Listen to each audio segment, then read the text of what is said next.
जैसा कि आप सभी को विदित है, हम जैसे आदर्श समाज की स्थापना के लिए आज यहाँ पर इकट्ठे हुए हैं और उन सामाजिक बुराइयों को समाज से खत्म करने के लिए जिस संकल्प की ओर आगे बढ़ रहे हैं, लेकिन क्या हम जिस तरीके से आज अपना परिचय दे रहे हैं उस तरीके से आदर्श समाज की स्थापना हो सकती है? मेरे से बड़े बड़े विद्वान लोग, बड़े बुजुर्ग लोग यहाँ पर बैठे हुए हैं, विराजमान है, खड़े हुए हैं। इस तरीके से जो आप लोग परिचय दे रहे हैं खड़े होकर के, इधर उधर की व्यवस्थाएं, तो क्या जिससे समाज की कुरीतियां, बुराइयां, वो समाज की स्थापना हो सकती है जिसके लिए हम यहाँ विराजमान हैं? आगे मैं ये कहना चाहूंगा कि आज का जो 15 जून का दिन है हमारे लिए ऐतिहासिक दिन है। पूरे धौलपुर जिले स्तर पर हमारी जिस मीटिंग का आयोजन किया जा रहा है, उस मीटिंग के उद्देश्य में बहुत से लोगों ने, मेरे से पूर्व में जितने भी सारे लोग आए, उन्होंने अपनी मांग, विवाह, दहेज, नशाखोरी, इन सारे मुद्दों को लेकर के अपनी बात रखी। क्या इन बात रखते हुए और इनमें सुझाव देते हुए समाज से इनको खत्म किया जा सकता है? खत्म किया जा सकता है तो क्या इनका आधार क्या है? और अचानक से, बहुत लंबे समय से, सदियों से ही कुरीतियां रही हैं समाज में, इनको अचानक से खत्म करने के लिए हमारे पास, समाज के पास क्या ऑप्शन है?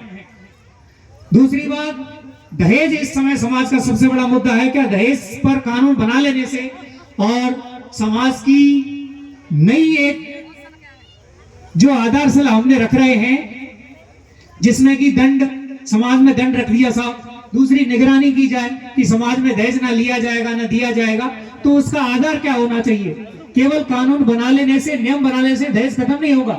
दूसरी बात, आपके पंपलेट में ऐसा लिखा हुआ है कि शादी के कार्ड नहीं छपे जाएंगे, तो शादी के कार्ड नहीं, हमारा समाज शिक्षित ही नहीं है। बहुत सारे लोग हैं, अनपढ़ हैं, अभी भी समाज में अनपढ़ों की बहुत ज्यादा शिक्षा की कमी है। तो क्या शादी के कार्ड से कहीं ना कहीं दहेज रुक जाएगा? व्यवस्थाएं रुक जाएंगी, कमजोर हो जाएंगी? उसके लिए आधार क्या है समाज के पास? दूसरी बात, नशाखोरी। नशाखोरी को हम देख रहे हैं, सभी नशा कर रहे हैं, गुटखा, बीड़ी, तंबाकू से लेकर के शराब तक, सारे बड़े से बड़े नशे। उस नशा करने के पीछे आधार क्या है? कौन कर रहा है, कैसे कर रहा है, इसके पास, समाज के पास क्या एजेंडा है? हम केवल कानून, आज यहाँ इकट्ठे हुए हैं, बहुत अच्छी बात है कि हम आज पहली शुरुआत है, बहुत अच्छा करेंगे, आगे भी करेंगे। इसके लिए आधार क्या होना चाहिए? कानून बनाने से, और हम यह निर्णय ले लें, निर्णय के बाद में इनको लागू कौन करेगा? लागू करने के बाद निगरानी कौन करेगा? आज दहेज प्रथा की जो हम बात कर रहे हैं कि दहेज नहीं, तो दहेज लेने का आधार क्या है? ले कौन रहा है? जितने भी लोग आज हमारे समाज में थर्ड ग्रेड के सबसे ज्यादा शिक्षक साथी लोग हैं, उनकी डिमांड 15 लाख रुपए है, 15 से 20 लाख की डिमांड है। तो दूसरी बात, जिस समय गवर्नमेंट सर्विस में जाने से पहले इस बात का एफिडेविट दिया जाता है कि दहेज नहीं लेंगे हम, ना ऐसे उसमें दहेज में शामिल होंगे, तो फिर दहेज वही लोग ले रहे हैं, इसको कैसे दूर किया जाए? जब सर्विस में लोग ही दहेज लेंगे, वो सबसे ज्यादा पढ़े लिखे हैं, समाज का वही आधार है। मुद्दा यह है कि जब तक समाज जागरूक नहीं होगा, शिक्षित नहीं होगा, तब तक दहेज और दूसरी बुराइयों को खत्म नहीं किया जा सकता। दूसरी बात, नशा करने में सबसे बड़ी भूमिका महिलाओं की नहीं, पुरुषों की नहीं है, जरूरत है उनकी सोच को बदलने की। तो सोच कानून बनाने से नहीं बदलेगी, शिक्षित होने से बदलेगी।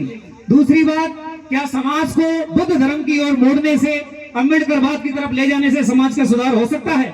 मैं ये नहीं कह रहा कि मैं अम्बेडकर का विरोध कर रहा हूं, लेकिन बाबा साहब अम्बेडकर ने जिस रास्ते की बात की है, उनके एक हाथ में संविधान और दूसरे हाथ में उनकी तरफ संसद की, और उनका दूसरा हाथ है जो इशारा कर रहा है। संसद के दूसरे हाथ की तरफ इशारा करने का मकसद है कि आप कानून पढ़िए, शिक्षित बनो और संसद पर कब्जा करो। यदि तुम्हें समाज को आगे ले जाना है, आदर्श समाज की स्थापना करनी है, तो आपको कानून पढ़ना होगा और देश में से, अपने समाज में से उस आर्थिक बुनियाद को मजबूत करने के लिए हमें व्यापार करना होगा। व्यापार और कानून वो दो ऐसे हथियार हैं जिनसे समाज का विकास हो सकता है। अदरवाइज विवाह और कुरीतियों के ऊपर तो कितने ही कानून बनाए जाएं, वो केवल कानून बन के रह जाएंगे। समाज में छोटे छोटे नियम और कानून बनने से कुछ नहीं होने वाला। समय की पाबंदी है, मैं इस बात को मान रहा हूं, लेकिन ये बहुत ही विचारणीय तथ्य है। बढ़िया। अगली बात, बढ़िया बोलो बोलो। क्या नाम है सर का?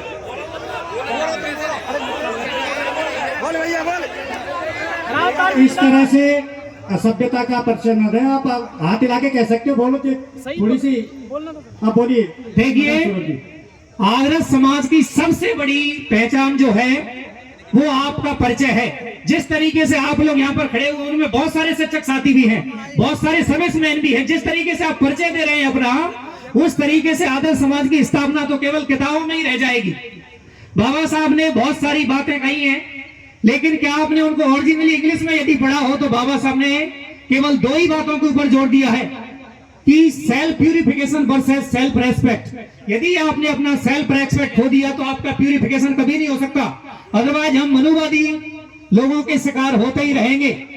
दूसरी बात, शिक्षा ऐसा मुद्दा है, यदि हमने लड़की और लड़कों को दोनों को उनकी बुनियादी रूप से शिक्षित कर लिया तो आगे जाकर के जो विवाह है, दहेज है, नशाखोरी है, वो ऑटोमेटिकली बंद हो जाएंगे। जरूरत है शिक्षित करने की। दूसरा, समाज में शिक्षा और गरीबी सबसे बड़े मुद्दे हैं। गरीबी के लिए हमें केवल अपने बच्चों को नौकरी के लिए ही फोर्स नहीं करना है, उन्हें व्यापार की तरफ भी आगे बढ़ाओ, उन्हें कम से कम स्वतंत्र तो होने दो जिससे वह गरीबी मिटे। गरीबी मिटेगी, शिक्षित हो जाएंगे तो समाज से कुरीतियां खुद ब खुद दूर हो जाएंगी, उनके ऊपर कानून बनाने की जरूरत ही नहीं पड़ेगी। सवाल ये पैदा होता है कि क्या इसके लिए आधार क्या होगा। आज हमने कानून बना दिया कि जो भी व्यक्ति नशा कर रहा है उसके ऊपर दंड लगा दिया जाए।